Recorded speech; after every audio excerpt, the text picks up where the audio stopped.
Jadi karena undang-undang dasarnya itu manusia tidak berdaya. Bahkan semua termasuk nabi, termasuk malaikat pun, jin pun, iblis pun tidak berdaya.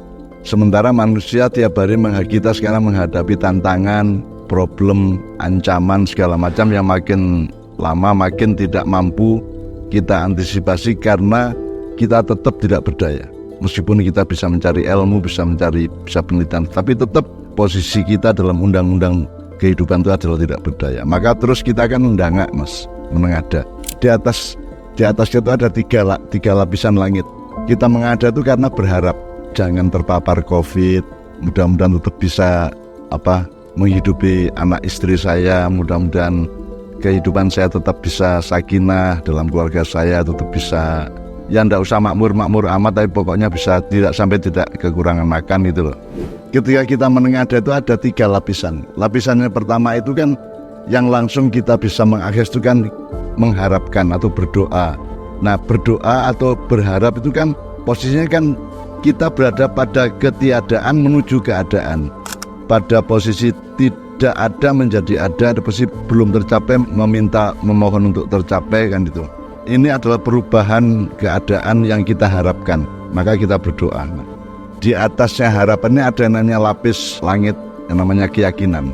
Tetapi untuk tercapai, untuk ada dari tidak ada, untuk selamat dari tidak selamat itu letaknya tidak di keyakinan, letaknya di atasnya lagi, di lapisan langit yang ketiga, yaitu pepesten kalau bahasa Jawa, kepastian, keniscayaan dari kuasa Allah dan daya Allah. Nah, di sini letak bahayanya kita. Jadi puncak doa kita itu kan hanya keyakinan. Tetapi keyakinan itu akan terjadi apa tidak kan letaknya kan di wilayahnya Allah. Nah, jadi kita itu hanya bisa sampai ke langit keyakinan. Jadi kita berdoa mengharapkan sesuatu dengan keyakinan bahwa Allah merahmati kita, bahwa Allah Maha Sayang, Maha Penyayang, Maha Pengasih, Maha Pengampun dan seterusnya, sehingga ada kans untuk kita mencapai sesuatu yang kita harapkan. Jadi nanti posisinya kita sampai ke langit keyakinan, terus Allah turun dengan pepestennya.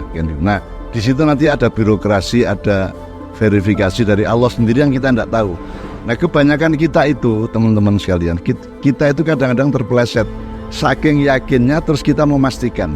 Sebenarnya itu belum kepastian. Misalnya, loh saya selawatan kok, saya berzikir kok, saya sholat rajin kok, saya pasti dilindungi Tuhan. Ya. Nah, sekarang coba dirasakan di dalam rasa atau perasaan terdalammu. Yang kamu omongkan tadi itu keyakinan apa kepastian? Sebab kalau kepastian itu milik Allah, bukan milik kita. Kalau milik kita itu keyakinan. Dan itu jaraknya bisa sangat tipis. Jadi ketika seseorang ngomong, oh enggak apa-apa COVID, saya selawatan kok, saya punya hak prerogatif dari Allah karena saya selawatan kok. Rasulullah kan kalau dekat sama Rasulullah kan diselamatkan oleh Allah dan seterusnya. Iya itu harapan namanya. Dan kita yakini itu. Tapi itu bukan pepesten, bukan kepastian. Nah, seringkali kita itu di dalam diri kita kebablasan untuk menyangka bahwa keyakinan kita itu sama dengan kepastian dari Allah. Saya kira itu yang harus kita latih tiap hari. Jangan sampai merasakan, memikirkan atau mengatakan sesuatu yang kita kepleset atau kebablasan keyakinan itu. Jadi kita pastikan, jadi kita sombong. Enggak apa-apa sama COVID, maksud saya kalah sama COVID. Sampai ada Habib mengatakan, masa Israel kalah sama malaikat, Israel kalah sama virus kan gitu. Sampai ada yang mengatakan itu. Jadi itu menurut saya yang itu kebablasan dari keyakinan menjadi kepastian. Kalau Allah berhak ngomong seperti itu dan memang pada posisinya, mudah-mudahan Allah turun untuk menggabungkan, menjodohkan antara keyakinan kita dengan kabul atau kepastian Allah.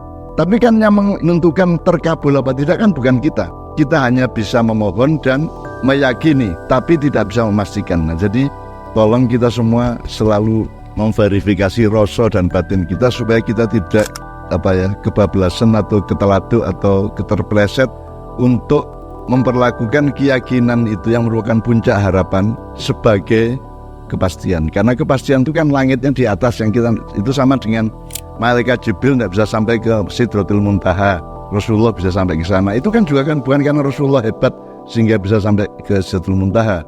Itu karena Allah memperkenankan Rasulullah bisa sampai ke lapisan, ke garis pamungkas atau Sidratul Muntaha itu, sementara Jibril tidak boleh naik sampai ke sana. Itu kan bukan soal dayanya Muhammad dan Jibril. Itu kan izin Allah, kehendak Allah, perintah Allah, semaunya Allah. Jadi kita jangan ngendas-ndasi Allah. Jangan mengklaim seolah-olah kita ini bisa memastikan sesuatu. Jadi kita tetap berada pada posisi mengharapkan, paling puncak itu meyakini. Ya, meyakini tapi jangan sampai memastikan.